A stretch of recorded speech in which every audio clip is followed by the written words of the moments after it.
नमस्कार साथियों, स्वागत है आपके अपने YouTube channel next stage with R K sir. आज हम बात करने वाले हैं BSTC PTT 2025 की और चतुश्रेणी भर्ती 2025 की जो राजस्थान जीके का पोर्शन है उसकी बात करेंगे। तो आज का सेशन शानदार होने वाला है, तो सेशन को लास्ट तक देखना। चैनल पर जो पहली बार आए वो चैनल को सब्सक्राइब कर लेना, बेल आइकन को प्रेस कर लेना ताकि नोटिफिकेशन आप सभी के पास पहुँच सके।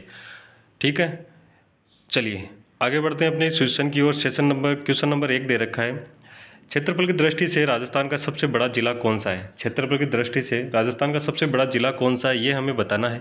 तो यहाँ पर अगर बात करें तो ऑप्शन की दे रखे हैं अजमेर, जयपुर, जैसलमेर और जोधपुर। कौन सा ऑप्शन अपना राइट आंसर होगा।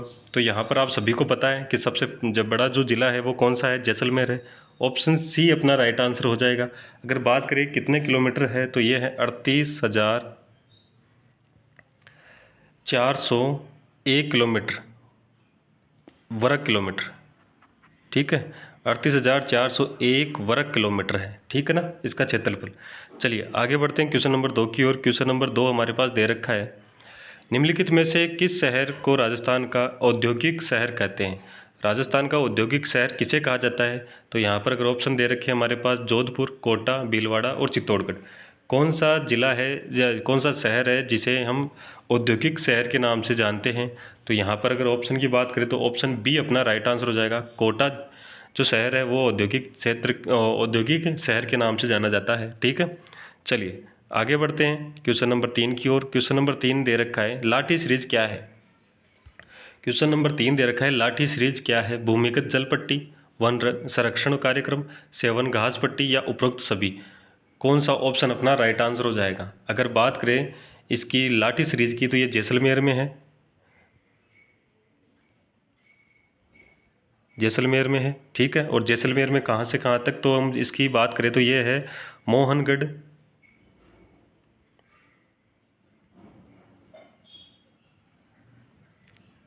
से मोहनगढ़ से लेकर पोखरण तक, मोहनगढ़ से लेकर पोखरण तक है। ठीक है, और ये कहाँ पर है, जैसलमेर में है। जैसलमेर में है तो ये सीरीज लाठी सीरीज है क्या, भूमिगत जल पट्टी है। ठीक है, ऑप्शन ए अपना राइट आंसर हो जाएगा, भूमिगत जल पट्टी है। चलिए आगे बढ़ते हैं क्वेश्चन नंबर 4 की ओर। क्वेश्चन नंबर 4 हमारे पास दे रखा है, झाडोल, उदयपुर, कुराड़ा, नागौर और साबनिया बीकानेर में क्या समानता है। देखो यहाँ पर 3 नाम दे रखे हैं। ठीक है, और इनमें पूछा है कि ये समानता क्या है उदयपुर के, नागौर के और बीकानेर में। तो अगर ऑप्शन की बात करें तो यहाँ पर दे रखा है ऑप्शन कौन सा हो जाएगा। तो पूरा पाषाण युग के केंद्र है, ताम्र पाषाण संस्कृति के केंद्र है, ताम्र उपकरणों के भंडार है, लघु पाषाण उपकरण मिलते हैं। कौन सा ऑप्शन यहाँ पर अगर बात करें राइट होगा तो यहाँ पर देखो ऑप्शन नंबर सी अपना राइट आंसर हो जाएगा, ताम्र उपकरणों के भंडार है यहाँ पर। ठीक है, ताम्र उपकरणों के भंडार है। चलिए आगे बढ़ते हैं नेक्स्ट क्वेश्चन की ओर। नेक्स्ट क्वेश्चन दे रखा है कौन सा, 5 नंबर, मुगलों से वैवाहिक संबंध स्थापित करने वाला प्रथम राजपूत राज परिवार कौन सा था। अगर बात करें जो मुगलों के साथ वैवाहिक संबंध की तो सबसे पहले कौन सा जो राजपूत परिवार था जिसने ये संबंध स्थापित किए थे, तो वो कौन सा था, कच्छावा। ऑप्शन 3 नंबर अपना राइट आंसर हो जाएगा। और कच्छावा में किसने किए थे, तो ये थे भारमल ने, राजा भारमल ने किया था। और इन्होंने अपनी पुत्री का विवाह किया था किनके साथ, अकबर के साथ पुत्री का विवाह किया था। पुत्री का नाम था कौन सा, हरखाबाई।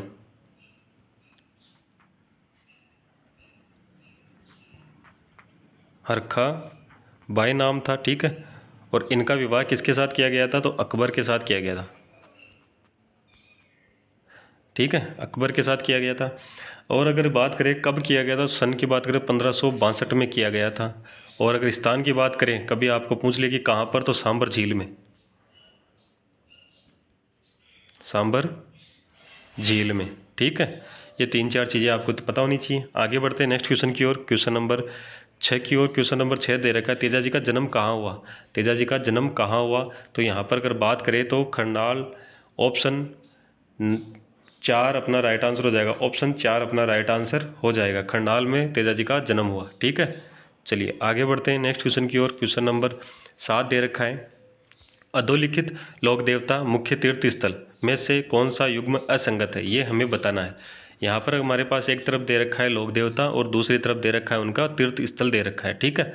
तो हमें बताना है कि कौन सा असंगत है, यानी कि गलत कौन सा है, ठीक है, ये हमें बताना है। तो यहाँ पर अगर ऑप्शन दे रखे हैं, देखो ऑप्शन नंबर 1 दे रखा है हमारे पास देवनारायण जी आसिंद भीलवाड़ा, बापूजी कोल्लू गांव फलोदी और तेजाजी परबतसर नागौर, ठीक है। और यहाँ पर अगर बात करें कौन सा तल्लीनाथ जी कतरियासर बीकानेर, तो यहाँ पर अगर आप देखोगे तो गलत कौन सा हो जाएगा। अगर गलत की बात करें तो गलत कौन सा हो जाएगा ये आपको बताना है। तो आप सभी को पता है, क्या पता है कि अगर हम बात करें किसकी, मल्लीनाथ जी की, तो मल्लीनाथ जी कतरियासर बीकानेर में नहीं है, ये इनका गलत हो गया। तो ऑप्शन नंबर 4 अपना राइट आंसर हो जाएगा, ठीक है। अगर बात करें तो मल्लीनाथ जी तल्लीनाथ जी का, तो यहाँ पर क्या होगा, यहाँ पर होगा पाँचोटा, और ये कहाँ पर है, ये है जालोर में। कहाँ पर है, जालोर में। तो ऑप्शन नंबर 4 अपना राइट आंसर हो जाएगा, ठीक है। चलिए आगे बढ़ते हैं नेक्स्ट क्वेश्चन की ओर। क्वेश्चन दे रखा है 8 नंबर, निम्नलिखित में से किस लोक देवता को जहार पीर के रूप में भी पूजा जाता है। देखो जहाँ पीर के रूप में किसे पूजा जाता है, बापू जी को, बापू जी या फिर गोगा जी या तेजा जी या रामदेव जी, कौन सा ऑप्शन अपना राइट आंसर होगा। तो यहाँ पर अगर आप सभी को पता है किन्हें पूजा जाता है, ऑप्शन बी गोगा जी को पूजा जाता है। जहाँ पीर के नाम से किसे पूजा जाता है, गोगा जी को पूजा जाता है। ऑप्शन बी अपना राइट आंसर हो जाएगा, ठीक है। चलिए आगे बढ़ते हैं नेक्स्ट क्वेश्चन की ओर। क्वेश्चन दे रखा है हमारे पास, डाकनिया या डाकन प्रथा जो थी उसको रोकथाम किस राज्य द्वारा लगाया गया। तो उस पर रोकथाम किस राज्य द्वारा लगाया गया, तो यहाँ पर अगर बात करें तो डाकन प्रथा पर हम सबसे पहले जो रोक लगाई गई थी वो लगाई गई थी उदयपुर यानी मेवाड़, ठीक है, मेवाड़ में लगाई गई थी। और अगर बात करें जो महाराणा थे तो उस टाइम के महाराणा कौन थे, अगर महाराणा की बात करें तो स्वरूप सिंह थे, स्वरूप सिंह, ठीक है। अगर आपको पूछ ले कभी सन की बात पूछे तो 1853 में, 1853 में, ठीक है। चलिए आगे बढ़ते हैं नेक्स्ट क्वेश्चन की ओर। नेक्स्ट क्वेश्चन दे रखा है हमारे पास, कौन सा दे रखा है, 9-10 नंबर दे रखा है। क्या कह रहा है, राजस्थान जाट क्षेत्रीय सभा बनाई गई। राजस्थान जाट क्षेत्रीय सभा कब बनाई गई ये हमें बताना है। यहाँ पर अगर ऑप्शन की बात करें तो 1923 में, 1931 में, 1946 में या 1947 में, कौन सी सन में बनाई गई थी जाट क्षत्रिय सभा। तो यहाँ पर अगर ऑप्शन की बात करें तो 2 नंबर अपना राइट आंसर हो जाएगा, ठीक है, 1931 में बनाई गई थी। चलिए आगे बढ़ते हैं नेक्स्ट क्वेश्चन की ओर, 11 नंबर की ओर। 11 नंबर क्वेश्चन कह रहा है, भारतीय राष्ट्रीय कांग्रेस ने किस अधिवेशन में देशीय रियासतों के स्वतंत्रता आंदोलन को अपने अंग के रूप में अपनाया। तो वो कौन सा राष्ट्रीय अधिवेशन था जिसमें कांग्रेस ने जो स्वतंत्रता आंदोलन के लिए जो देशी रियासतें थे उनको अपनाया, अंग को अपनाया था। तो वो कौन सा होगा, तो वो होगा हरिपुरा। ऑप्शन 3 नंबर अपना राइट आंसर हो जाएगा, ठीक है, हरिपुरा, ठीक है ना, हरिपुरा अधिवेशन में अपनाया गया था। चलिए आगे बढ़ते हैं नेक्स्ट क्वेश्चन की ओर। थली और गोड़वाड़ी किस बोली की उपबोलियाँ हैं। थली और गोड़वाड़ी किस उपबोली की किस बोली की उपबोलियाँ हैं। हाड़ौती की, मेवाड़ी की, मारवाड़ी की और मेवाती और मेवाड़ी। यहाँ पर देखो ऑप्शन की बात करें तो कौन सा ऑप्शन होगा, हमारे पास जो ऑप्शन दे रखे हैं वो दे रखे हैं कौन सा, हाड़ौती दे रखा है, मेवाती दे रखा है, मारवाड़ी दे रखा है और मेवाड़ी दे रखा है। तो कौन सा ऑप्शन यहाँ पर राइट आंसर हो जाएगा। तो देखो जो थली और गोड़वाड़ी बोली है ना, ये कहाँ की किसकी उपबोली है, ये मारवाड़ी की उपबोली है। ऑप्शन सी अपना राइट आंसर हो जाएगा, ठीक है। चलिए आगे बढ़ते हैं नेक्स्ट क्वेश्चन की ओर। नेक्स्ट क्वेश्चन हमारे पास दे रखा है 13 नंबर, और 13 नंबर क्वेश्चन क्या कह रहा है, चलिए बात करते हैं 13 नंबर क्वेश्चन की। कोटा, बूंदी, झालावाड़ और बारां क्षेत्र में बोली जाने वाली बोली को का नाम बताइए। देखो यहाँ पर ये कह रहा है कि कोटा, बूंदी, झालावाड़ और बारां क्षेत्र में जो बोली बोली जाती है उस बोली का क्या नाम है ये हमें बताना है। तो यहाँ पर ऑप्शन की बात करें तो ऑप्शन दे रखे ढूंढाड़ी, मेवाती, हाड़ौती या भीली। कौन सा ऑप्शन यहाँ पर राइट आंसर हो जाएगा, तो कौन सा ऑप्शन हो जाएगा। तो यहाँ पर अगर बात करें कौन सा ऑप्शन हो जाएगा, ऑप्शन नंबर सी हो जाएगा। हाड़ौती क्षेत्र में जो जो ये कोटा, बूंदी, झालावाड़ और बारां है, इस क्षेत्र को क्या कहते हैं, हाड़ौती क्षेत्र कहते हैं। और हाड़ौती क्षेत्र में कौन सी बोली जाती है, हाड़ौती बोली बोली जाती है, ठीक है। दक्षिण पूर्वी क्षेत्र में बोली जाने वाली प्रमुख बोली है हाड़ौती। जो बोली है ना, ये दक्षिण पूर्व में क्षेत्र में बोली जाने वाली प्रमुख बोली है, ठीक है ना, ये भी आपको ध्यान रखना है। कभी आपके साथ क्वेश्चन आए कि दक्षिण पूर्वी क्षेत्र में बोले जाने वाली प्रमुख बोली कौन सी है, तो ये होगी कौन सी, हाड़ौती बोली होगी, ठीक है ना। चलिए ऑप्शन सी अपना राइट आंसर हो जाएगा। आगे बढ़ते हैं नेक्स्ट क्वेश्चन की ओर। क्वेश्चन नंबर दे रखा है कौन सा, 14 नंबर। निम्न में से किस सभ्यता को भारत की ताम्रयुगीन सभ्यताओं की जननी माना जाता है। बताना है कि कौन सी सभ्यता है जिसे ताम्रयुगीन सभ्यताओं की जननी माना जाता है। तो यहाँ पर अगर ऑप्शन की बात करें तो कौन सा ऑप्शन यहाँ पर राइट आंसर हो जाएगा। तो आप सभी को पता है ताम्रयुगीन सभ्यता जो है वो गणेश्वर सभ्यता है। गणेश्वर सभ्यता ऑप्शन डी अपना राइट आंसर हो जाएगा। अगर बात करें ये कहाँ पर है, ये तो नीम का थाना में कांतली नदी के तट पर स्थित है। अगर गणेश्वर सभ्यता की बात करें तो ये नीम का थाना, नीम का थाना, ठीक है, वो कांतली नदी के,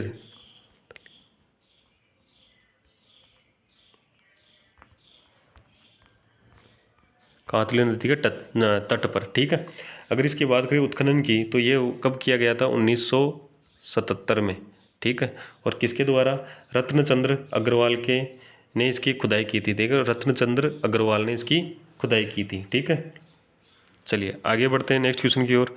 next question, question number 15। Rajasthan में किसी महिला द्वारा दांतों के बीच सोने की कील लगाना कहलाता है। देखो ये कह रहा है कि जो राजस्थान में किसी महिला द्वारा जो दांतों के बीच में जो सोने की कील लगाई जाती है उसे क्या कहते हैं। तो अगर बात करें तो दामना, बोरला, चूंप और बारी, कौन सा ऑप्शन अपना राइट आंसर होगा। तो यहाँ पर अगर बात करोगे तो ये कौन सा होगा, सी ऑप्शन अपना राइट आंसर हो जाएगा। चूंप को लगाया जाता है, ठीक है। चलिए आगे बढ़ते हैं नेक्स्ट क्वेश्चन की ओर। क्वेश्चन नंबर दे रखा है कौन सा, 16 नंबर। स्त्रियों द्वारा बोरला आभूषण पहना जाता है। तो ये बताना है कि स्त्रियों द्वारा जो बोरला आभूषण है वो कहाँ पर पहना जाता है, पैर, सिर, हाथ या कमर। कौन सा ऑप्शन यहाँ पर अपना राइट आंसर होगा। तो यहाँ पर आप सभी को पता है बोरला कहाँ पहना जाता है, सिर पे पहना जाता है। ऑप्शन बी अपना राइट आंसर हो जाएगा, ठीक है। चलिए आगे बढ़ते हैं क्वेश्चन नंबर 17 की ओर। 1857 की क्रांति में राजस्थान में agent to the governor general यानी एजीजी कौन था, ये हमें बताना है। तो यहाँ पर अगर ऑप्शन दे रखे हैं mason, Lord Morrison, George Patrick Lawrence या फिर जेडी हॉल, ऑप्शन कौन सा अपना राइट आंसर होगा। तो यहाँ पर एजीजी की बात करें तो वो कौन होगा, George Patrick Lawrence. Option C अपना राइट आंसर हो जाएगा, ठीक है। चलिए आगे बढ़ते हैं नेक्स्ट क्वेश्चन की ओर। क्वेश्चन नंबर दे रखा है 18 नंबर। राजस्थान के किस जिले का जहाँ छप्पन का मैदान विस्तृत है वे हैं। देखो जिले बताने हैं कौन से हैं जहाँ पर छप्पन का मैदान विस्तृत है यानी फैला हुआ है, तो हमें वो जिले बताने हैं। तो यहाँ पर अगर बात करें तो कौन से ज़िले होंगे। देखो ये अगर बात कर रहे हैं तो कौन से ज़िले होंगे, तो यहाँ पर ज़िले दे रखे हैं उदयपुर, बांसवाड़ा, चित्तौड़गढ़। बी ऑप्शन दे रखा है उदयपुर, बांसवाड़ा, डूंगरपुर। सी ऑप्शन दे रखा है बांसवाड़ा, डूंगरपुर, चित्तौड़गढ़। डी ऑप्शन दे रखा है उदयपुर, डूंगरपुर और राजसमंद। तो हमारे पास जो ऑप्शन होगा वो कौन सा होगा, ये हमें बताना है। तो यहाँ पर अगर बात करें तो कौन सा ऑप्शन होगा, ऑप्शन सी अपना राइट आंसर हो जाएगा, बांसवाड़ा, डूंगरपुर और चित्तौड़गढ़, ठीक है। जहाँ पर क्या है छप्पन के मैदान फैले हुए हैं, ठीक है। और इसे अगर हम बात करें राजस्थान के माही बेसिन में स्थित है। अगर ये इनकी बात करें किसकी, छप्पन के मैदान की, तो ये कहाँ पर है, राजस्थान के जो माही बेसिन है,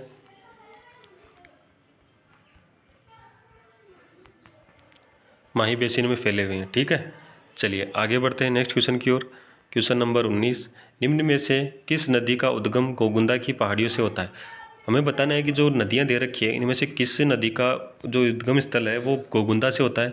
तो यहाँ पर अगर बात करें तो ऑप्शन दे रखा है कोठारी, ऑप्शन बी दे रखा है बेड़च, ऑप्शन सी दे रखा है बाणगंगा और ऑप्शन डी दे रखा है खारी। कौन सा ऑप्शन होगा। तो अगर बात करें किसकी, गोगुंदा की पहाड़ियों की, तो वहाँ से कौन सी नदी निकल रही है, बेड़च नदी निकल रही है। ऑप्शन बी अपना राइट आंसर हो जाएगा, ठीक है। अगर बेड़च नदी की बात करें तो ये जो प्रारंभ है इस नदी को आयड़ नदी कहते हैं। पर उदयसागर झील है ना, उसमें से निकलने के बाद में इसका बेड़च नाम होता है, ठीक है।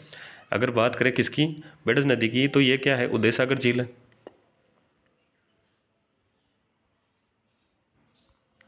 जो इससे पहले आती है तो इसे कहते हैं आयड़। जब उदयसागर झील में आके गिरती है तब तो आयड होती है और उससे निकलती है ना तब वो कौन सी हो जाती है, बेड़च हो जाती है, ठीक है, कौन सी हो जाती है, बेडच हो जाती है। समझ गए। चलिए आगे बढ़ते हैं नेक्स्ट क्वेश्चन की ओर। क्वेश्चन नंबर दे रखा है 20 नंबर, राजस्थान के पारंपरिक शिकारी हैं। देखो राजस्थान की पारंपरिक शिकारी है, यहाँ पर दे रखा है थोरी, नायक, सांसी और बोलिया। कौन सी है जो जो नीचे दिए गए विकल्पों में से सर्वाधिक उपयुक्त चुनी। देखो यहाँ पर 4 जातियाँ दे रखी हैं, ठीक है, 4 बिरादरी दे रखी है। कौन सी दे रखी, थोरी, नायक और सांसी और बोलिया। इनमें से बताना है कि पारंपरिक शिकारी जाति कौन सी है। तो यहाँ पर अगर बात करें पारंपरिक की, तो देखो एक यहाँ पर बात करें तो यहाँ पर कौन सा ऑप्शन होगा, ऑप्शन डी हो जाएगा। यानी जो थोरी जाति, नायक जाति और बोलिया जाति, ये तीनों क्या है, ये शिकारी हैं, ठीक है, शिकारी जातियाँ हैं, ठीक है ना। चलिए आगे बढ़ते हैं नेक्स्ट क्वेश्चन की ओर। क्वेश्चन नंबर दे रखा है 21 नंबर, विभिन्न नीतियों एवं उनके प्रारंभिक वर्षों की आपस में मिलान करें। देखो यहाँ पर नीतियाँ दे रखी है और जो वर्ष दे रखे हैं कौन कौन से वर्ष में हैं, तो ये हमें बताना है। तो यहाँ पर अगर बात करें तो राजस्थान पर्यटन नीति ये कब लागू की गई।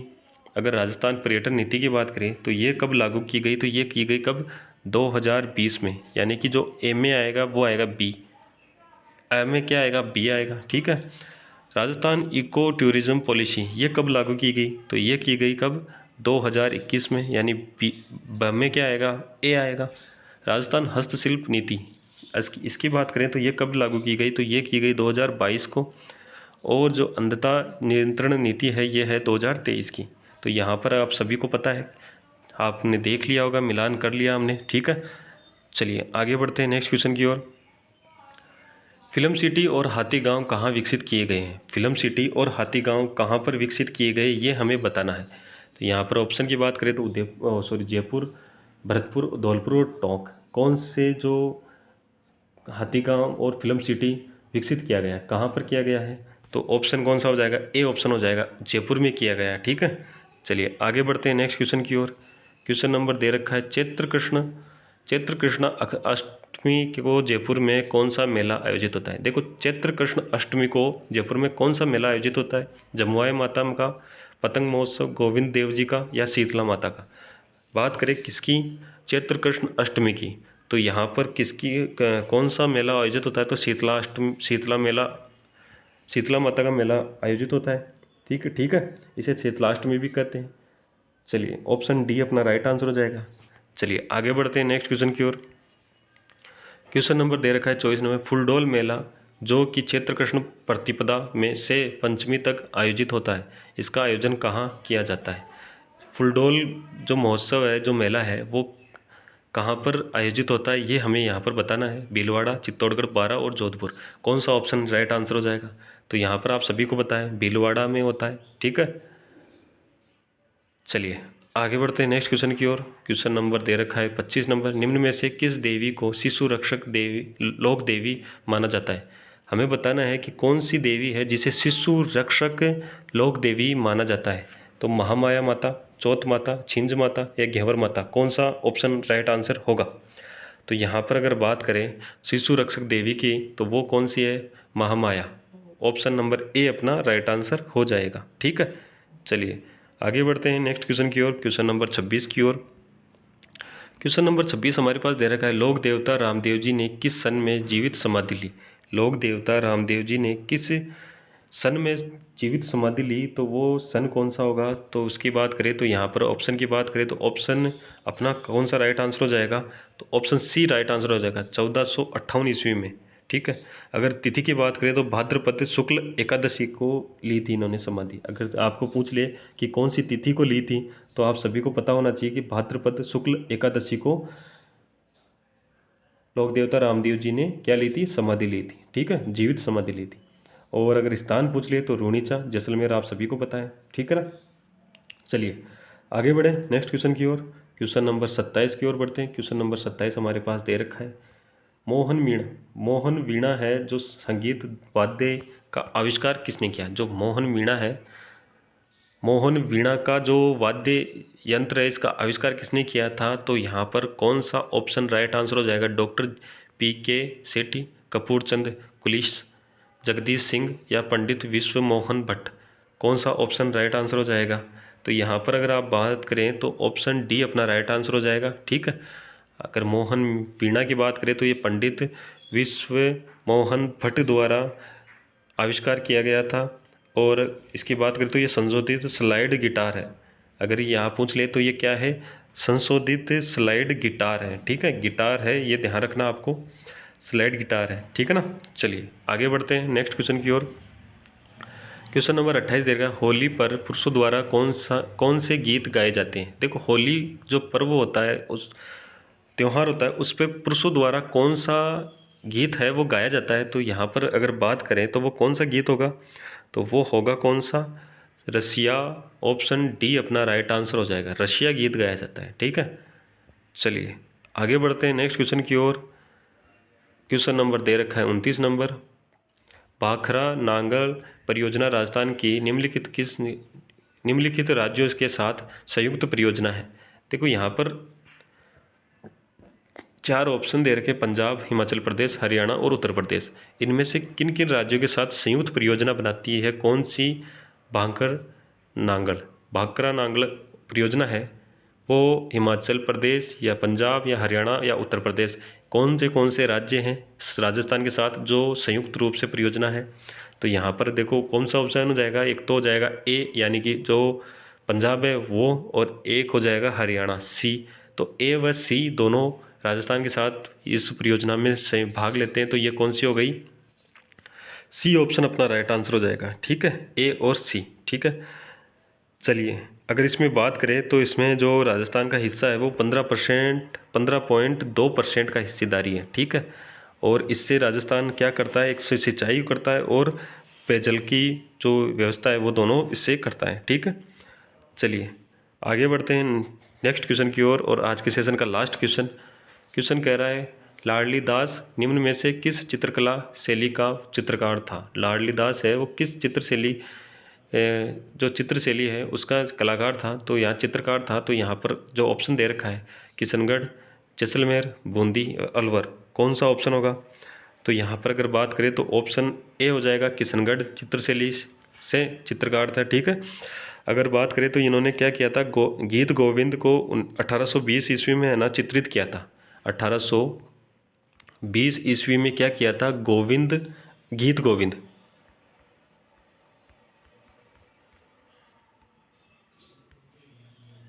गोविंद को चित्रित किया था। ठीक है,